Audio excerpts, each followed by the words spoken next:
Dia naik sedebat bagian sebenarnya sampai naik Epsuni apa yang ekspresi yang sedebat yang NDP ini putri nayau ekspresi yang berjalan Cina ada sekizaya sengisi United Forum of NDP dia bustuko dengan ekor zakangai unam sebelah jenis selebar kota 30 Januari nabiya Guwahatiyaw ini sumber finance kita kalamdan mana nabla जोंनि जे सिलाइखौ थायदों बेखिनि जोङो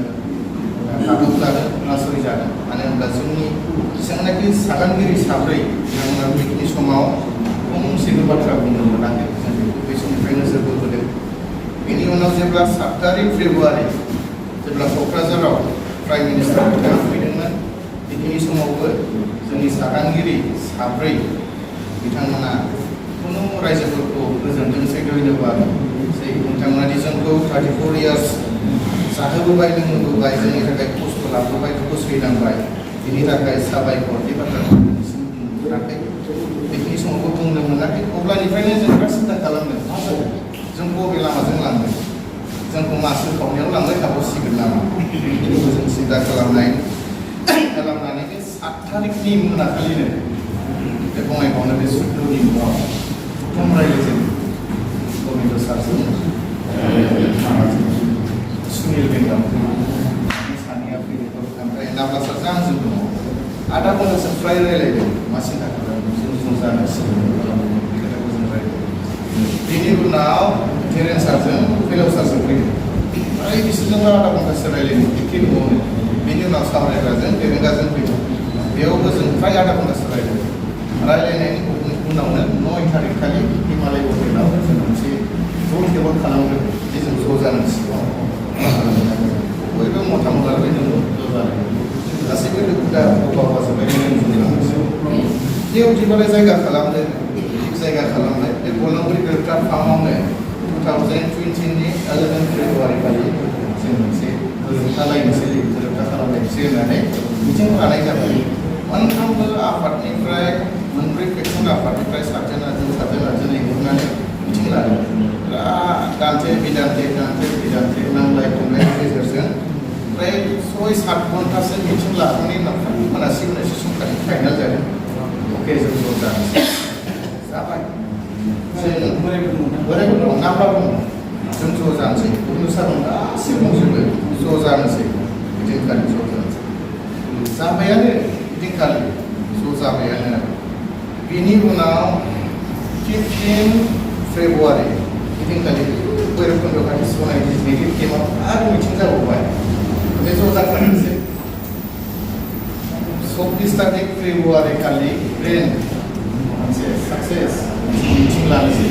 5.5 लाखसो मानसि बुथुमनोसै होननानै ready खालामबाय बे माबायाव उदालगुरिनि माबा मोनसे खानानि खोथा माबा होननाय बे फुराना एक्जिकिउटिभ केम्पनि उदालगुरिनि रिसेस होनानै बेवहाय आरो दाना दखान सखाननि थाखाय मानि थाखाय गासिबो लुजोबलायबाय आरो बेयाव जाथारसिगोन नामा गोरोबथाया जासिगोन 5.5 लाख मानसि बुथुमनोसै बेयाव आखाइ हमलायजोबनोसै गासैबो बर'नि दैदेनगिरिफोरखौ लिंहरजोबनानै इदिनखालिनो गोदानै मोनसे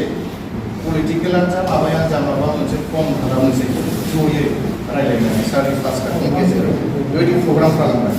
गासैबो लाइजाम साफाय होजोबबाय बयनोबो लाइजामबो रानबाय 21 तारिख ना 20 तारिख खालि नाब्ला सारखौ जेलावसो सेस फाइनाल जोब्बाय आरो दा बेखौ गिबाय गुबुन बे दङ गिग्रा मानसिफ्रा बिथांमोना गिनानै बेखौ सोहरदों दा बिनि उनाव रायज्लायबाय 30 तारिख 25 तारिख फेब्रुवारि खालि जों मिटिं लिंफिनबाय इदिनखालिनो जोंनि माखासे दैदेनगिरिफ्रा सहैजेनाखिसै मानसिफ्रानो नाब्ला थांबाय नालाय हामबाय जोब्बाय मा नांबावगौ बिदिबा ज' जाबावनांगौ होननाय बायदि जाबाय दा बेफोरनिफ्रायनो मोनसे थांखि लाबाय थाखादों सानबाय थादों नाथाय जों सहैयाखैमोन हास्लाबाखैमोन दिनै नाब्ला सारनि जि साननाय दिनै जों जयै जों खामानिखौ मावफुंबाय बिनि थाखाय नाब्ला सारा जोबोद साबायखर बावदों जोंखौ इयुननि प्रग्राम जानायखौ बिराद मोजां मोनदों आरो बेबायदिनो थांबाय थानांगोन जेब्लासिम जोंनि साननाय हनाय मावनाय दांनाय गासैबो मोनफुंनांगौफ्रा मोना अब्लासिम बेबायदि जों ज' ज'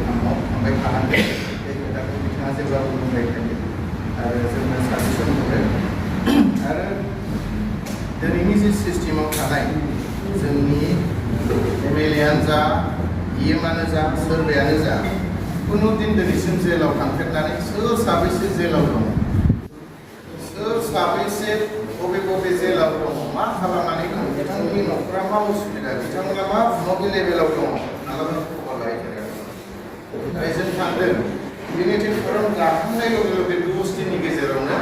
जोङो सेन्ट्रेल गुवाहाटियाव सेन्ट्रेल जेलाव गुवाहाटियाव जों सफैगोन जों सावरायगोन नाथाय बिनि उनाव बिथांमोना जोंजों सिस्टेमाव थानाया एसे उदिस लाहांदोंमोन नाथाय आरो मा सानखाङो मा मायो दसेनो रायलायो दसेनो थायै बायदि अबस्थायाव दङ आरो दा बेबायदियै फैयै जोंनि जि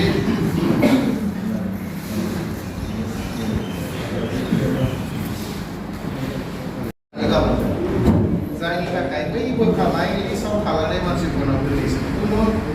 माबा पुलिस भेरिफिकेसन फैयाखै मायाखै आरो जायनि थाखाय दिनै गोबां मानसिफ्रा गोबांथार माबाफ्राव मिडियाफ्राव होबाय थानो गोनां जादों दा सोर सोरना थालांदों बेखौ जों मिथिया फ्राय 1000सो बोखाना गालांदों बेनिफ्राय दिनैसिम माने बिसिनि नामानो गैयैबायदि जानानै थाबाय बेखौ जों जोबोद दुखु मोनदों बेनि सायाव जों दाख्लै समाव बिथांमोनखौ फोरमायदों एबसुनि मानसिफोरनोबो जों फोरमायदों जे जों बेखौ बिदि खालामनाय जादों जुदि बियो खालामोब्ला जोंबो उसुबिदा जानाय नङा नोंथांमोना गभर्नमेन्ट हिसाबै उसुबिदा जागोन होननानै बे बाथ्राखौ जों दाखालि फोरमायनाय जादों दा बेबायदियै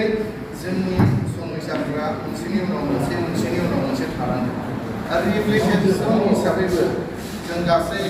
4002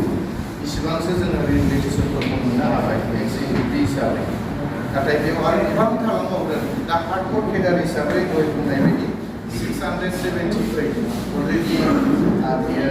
एक्टिभिटि जानानै दङ आरो बिथांमोननि थाखाय गभर्नमेन्टआ जेब्लाबो बुंबाय थादों दि बिथांमोना थाबैनो मोनसिगोन चिफ मिनिस्टारनि खुगानिफ्रायबो जों खोनादोंमोन जे थांनाय बोसोरनि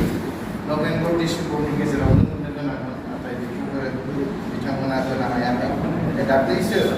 4-5 सिगां आसामनि एडिसिपि बिथां बिरेननाथ बिथाङा गावनि खुगाजोंनो बुंलांदों बे गासैबो स्कुटिनिटि जाजोब्बाय आरो बेखौहाय थाबैनो होनाय जासिगोन नाथाय दिनैसिमबो होनाय जायाखै आरो बेनि अनगायैबो मेलेसिया हिसाबै जोंहा फ्राय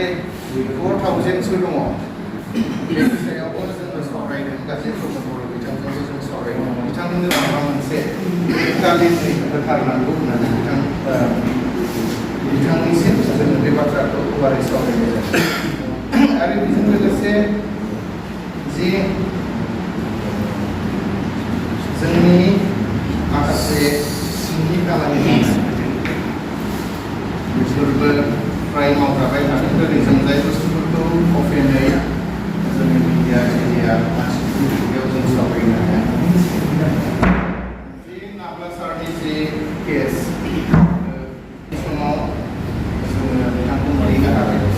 बेनि सायाव दाख्लै 3 तारिखनि